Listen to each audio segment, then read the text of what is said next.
महत्त्वाची बातमी, नागपुरातली एक महत्त्वाची बातमी। नागपुरातील स्फोट प्रकरणी गावकऱ्यांनी आंदोलनाला सुरुवात केलेली आहे। आताची महत्त्वाची बातमी आपण पाहतोय, नागपुरातील स्फोट प्रकरणी गावकऱ्यांनी आंदोलनाला सुरुवात केलेली आहे।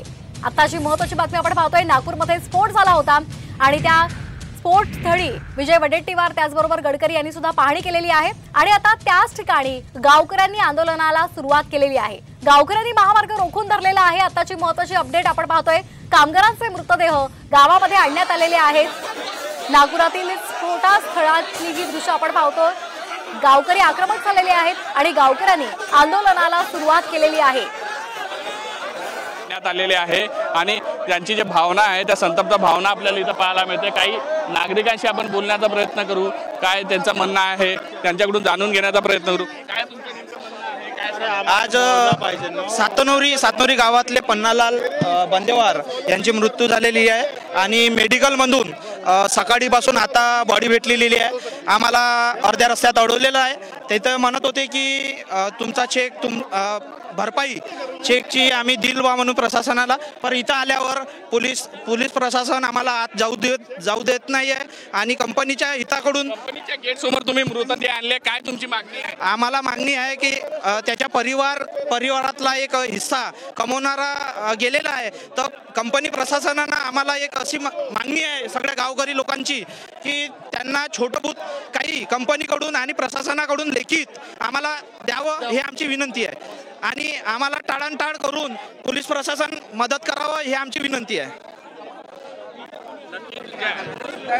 गावकऱ्यांची भावना जी आहे तीव्र आहे, आपल्याला पाहायला मिळते। नागरिक संतप्त आहे। काय आपल्या बारूद कंपनीमध्ये स्फोट झाला आहे, तिथे इतके 6 लोकांची हानी झाली आहे। कंपनी प्रशासनाने त्यांच्यासाठी काही नाही केला, पण त्यांना प्रत्येक मृत्यू यांना 50 लाख रुपयाची मदत मिळावी पाहिजे, मालकांनी यायला पाहिजे आणि इथे आणि त्यांना प्रत्येक परिवाराला 50 लाखाचा चेक द्यायला पाहिजे।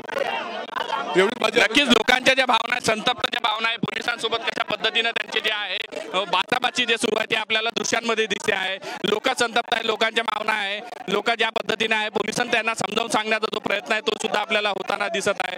तर आपल्याला पाहायला मिळते दृश्यांमध्ये कशा पद्धतीने जे आहे लोकांमध्ये जे आहे हे होत आहे। आरडाओरडा सध्या इथे सुरू आहे, गावामध्ये सध्या तणावपूर्ण वातावरण जे आहे ते आपल्याला पाहायला मिळत आहे। पोलिसांनी बॅरिकेडिंग करून गावकऱ्यांना रोखून ठेवण्याचा प्रयत्न केला आहे, मात्र लोक जे आहे आरडाओरडा करताना आपल्याला पाहायला मिळते आहे, मागणी करताना दिसून येत आहे। आपली मागणी रेटून ते सध्या धरताना आपल्याला दिसून येत आहे। ॲम्ब्युलन्स जे आहे त्या ॲम्ब्युलन्समध्ये जे आहे मृतदेह जे आहे ठेवण्यात आले आणि लोकांच्या भावना ज्या आहे त्या संतप्त झाल्याचं पाहायला मिळते आहे।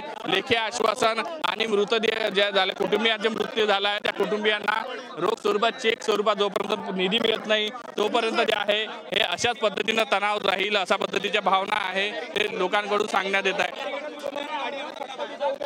बॅरिकेडिंग खोलून जे आहे वाहनं जे आहे कंपनीच्या परिसरामध्ये नेऊ द्या अशा पद्धतीची मागणी जी आहे काही लोक करताना पोलिसांसमोर बोलताना आपल्याला दिसून येत आहे।